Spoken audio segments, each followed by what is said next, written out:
మన భారత్ కి నిజమైన మిత్రుడు ఎవరో తెలుసా? 1971లో ఇండియాకు పాకిస్తాన్ కి మధ్య భీకరమైన యుద్ధం జరిగింది. ఆ సమయంలో పాకిస్తాన్ సడన్ గా ఇండియా పైన అటాక్ చేసింది.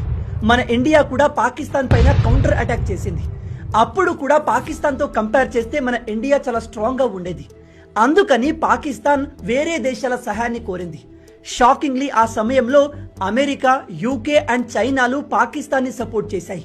ఈ అన్ని దేశాలు కలిసి మన ఇండియా పైన దాడికి రెడీ అయ్యాయి. అమెరికా అయితే తమ షిప్లను కూడా ఇండియన్ ఓషన్ లో డిప్లాయ్ చేసింది.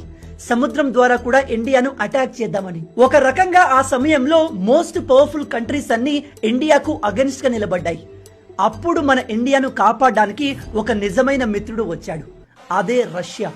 రష్యా ప్రపంచం మొత్తాన్ని ఎదిరించి ఇండియాను కాపాడేందుకు రెడీ అయింది. రష్యా తమ దగ్గర ఉన్న జెట్స్, షిప్స్, సబ్మరైన్స్ అన్నిటినీ ఇండియా కోసం పంపింది. అంతేకాదు ఇండియా మీద చిన్న దాడి జరిగినా ఆ దాడి రష్యా మీద జరిగినట్టు అని ఓపెన్ గా అన్ని దేశాలకు వార్నింగ్ పంపింది.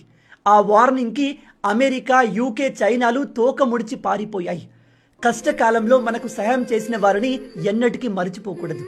అందుకే ఎన్ని ప్రాబ్లమ్స్ వచ్చినా, సిచ్యువేషన్స్ ఎలా ఉన్నా ఇండియా ఆల్వేస్ రష్యాకే సపోర్ట్ చేస్తూ ఉంటుంది.